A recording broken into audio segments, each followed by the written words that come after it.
Alhamdulillahirabbil alamin. Wa bihi nasta'inu ala umuri dunya wad din. Asyhadu an la ilaha illallah wahdahu la syarikalah wa asyhadu anna Muhammadan abduhu wa rasuluh. Allahumma shalli ala Muhammad wa ala alihi wa ashabihi wa man tabi'ahum bi ihsan ila yaumil qiyamah. Wa lahu wa qamu ma qala rabbukum fil Qur'anil Karim. A'udzu billahi minasyaitonir rajim. Utlu ma uhiya ilaika minal kitab wa aqimis shalah innas sholata tanha 'anil fahsya'i wal munkar wa la dzikrullahi akbar wallahu ya'lamu ma tasna'un. Wa qala Rasulullah sallallahu alaihi wasallam Rasul amri al-Islam wa umuruhu as-shalah. Wa ya ayyuhal hadirun usikum wa nafsi bi taqwallah wa qad fajal muttaqin. Hadirin jamaah Jumat ya rahamukumullah. Sebagaimana kita maklumi bahwa pada saat sekarang ini kita sudah berada di hari Jumat pertama bulan Rajab, yang kita tahu bahwa bulan Rajab itu merupakan salah satu bulan yang utama, apalagi kalau kita hubungkan dengan salah satu perintah Allah Subhanahu wa Ta'ala yang disampaikan secara langsung oleh Allah kepada Rasulnya, kepada hambanya, yaitu Nabi Muhammad Sallallahu Alaihi Wasallam. Nah, terlepas dari bagaimana cara orang memuliakan bulan Rajab itu, tetapi intinya tentu bagi kita sekalian jangan sampai kita salah terhadap amalan-amalan yang dilakukan.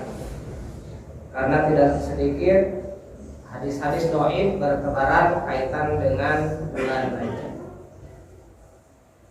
Namun demikian yang ingin ditegaskan ataupun disampaikan pada kesempatan kali ini oleh Khatib adalah bukan bagaimana kita memuliakan bulan Rajab itu sendiri, karena insya Allah itu sudah banyak dibahas, tetapi yang ingin disampaikan tiada lain adalah satu peringatan dari Allah Subhanahu wa Ta'ala kaitan dengan perintah sholat yang disampaikan pada bulan Rajab itu sendiri, bahwa sesungguhnya kekalahan umat Islam yang terjadi pada saat sekarang ini salah satu di antaranya adalah karena umat Islam sudah jauh meninggalkan sholat.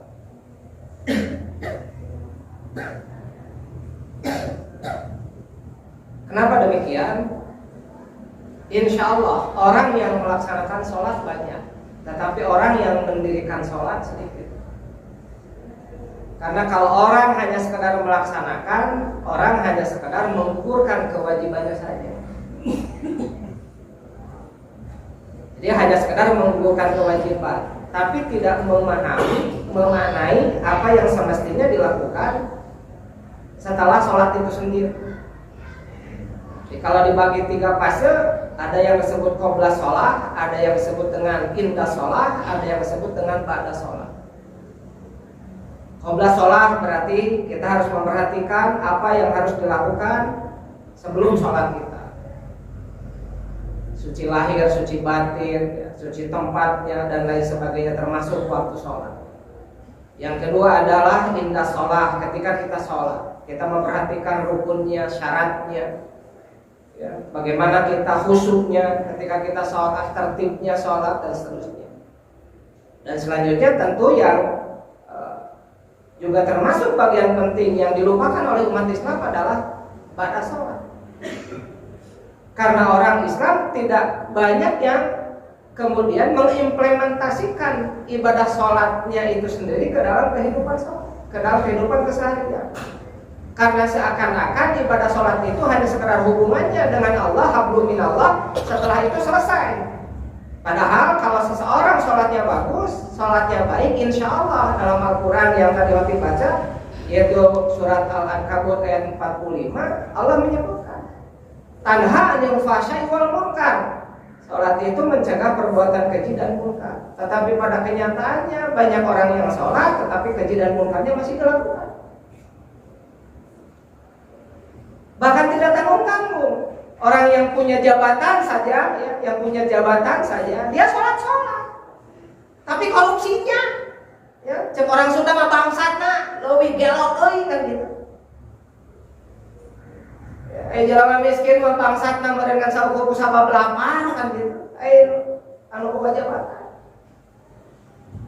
Nah, kenapa kemudian itu bisa terlupakan? Karena banyak di antara kita, bisa jadi kita sendiri belum memahami apa itu sholat. Ya kalau dari sisi fikih gampang memahaminya. Sholat adalah perbuatan yang dimulai dengan kan gitu, ditutup diakhiri dengan kan gitu. Tetapi bagaimana kita bisa memahami agar seluruh apa yang kita lakukan dalam sholat itu bisa dibawa ke dalam kehidupan keseharian. Salah satu saja yang harus kita ingat adalah bahwa yang namanya sholat itu apa? Aqimis sholat lizikri, dirikanlah sholat untuk mengingat. Nah sekarang ini banyak orang yang ketika sholat mengingat Allah, tetapi di luar sholat dia tidak ingat lagi kepada Allah Subhanahu wa Ta'ala.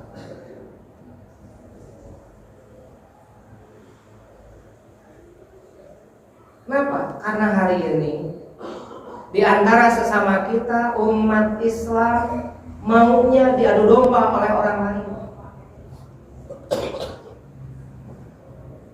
Gara-gara perbedaan khilafiyah sedikit rame, gara-gara perbedaan ini sedikit rame, itu sedikit rame.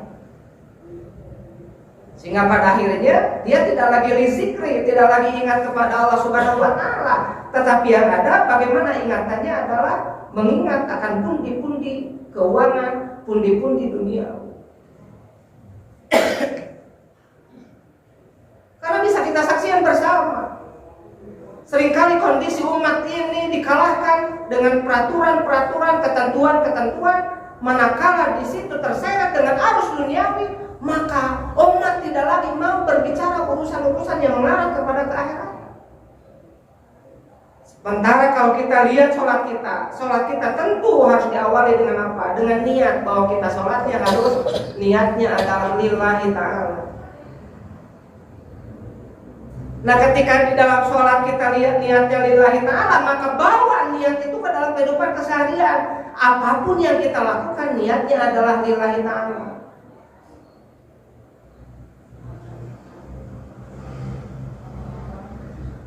Salah satu hal yang harus kita perhatikan ketika kita bekerja, umumnya kita bekerja bukan lillahi ta'ala. Kita bekerja orientasinya bukan bagaimana kita mengamalkan perintah Allah Subhanahu wa Ta'ala, tetapi umumnya kita adalah mencari duit. Sehingga ketika duitnya tidak didapat, maka kemudian yang ada adalah emosi, yang ada adalah uring-uringan, yang ada adalah sesuatu hal yang memang di luar kendali. Nauzubillah summa. Ketika kita sholat, kita menyatakan kalimat dengan mengungkapkan takbiratul ihram Allahu Akbar, berarti Allah Maha Besar. Tetapi kenapa kemudian setelah selesai sholat, yang besar itu tidak lagi Allah? Coba kita perhatikan bagaimana anak-anak kita, bahkan termasuk diri kita. Berapa banyak di antara kita yang takut dengan bunyi bel sekolah anak-anak kita, ketimbang mendengar suara azan. Anak-anak kita nggak mau kesiangan semenit pun terlambat sekolah. Kita pun nggak berani terlambat bekerja. Tetapi di antara kita, termasuk anak-anak kita, betapa beraninya terlambat untuk mendirikan sholat. Kita nggak ada yang mau kesiangan ketika ada Persib main, dipasangnya ini, dipasangnya itu dan lain sebagainya. Bagi mereka yang senang nonton bola. Tetapi ketika masuk waktu sholat tenang-tenang saja. Bahkan ironis sekali, banyak masjid-masjid yang berjamaahnya kurang ketika ada jadwal Persib, jadwal nonton bola, sampai-sampai ada sebutan Persib Day. Betapa mahalnya untuk membayar seorang pesepak bola. Tapi kita perhatikan guru-guru ngaji kita, ya, guru-guru ngaji kita yang tidak punya lembaga, padahal mereka memberikan bimbingan, mereka memberikan didikan kepada anak cucu kita, mereka diabaikan begitu saja. Kita ini apa? Kalau kita melihat hadis Rasulullah SAW yang diriwayatkan oleh Imam Tirmidzi di hadis nomor 2616 dan Ibnu Majah di nomor 3973, Rasulullah SAW menyebutkan bahwa pokok segala perkara adalah Islam dan tiangnya adalah sholat. Jadi pokok segala perkara adalah Islam. Jadi kalau sekarang Islamnya diaut-aut, kalau sekarang Islamnya diacak-acak, maka pokok perkaranya hancur, maka hancurlah segala-galanya, termasuk juga diri kita sekarang. Masuk saja juga ke urusan sholat. Tadi disebutkan tiangnya. Nah maka tiangnya pun sekarang sedang dihancur-hancur. Dengan apa?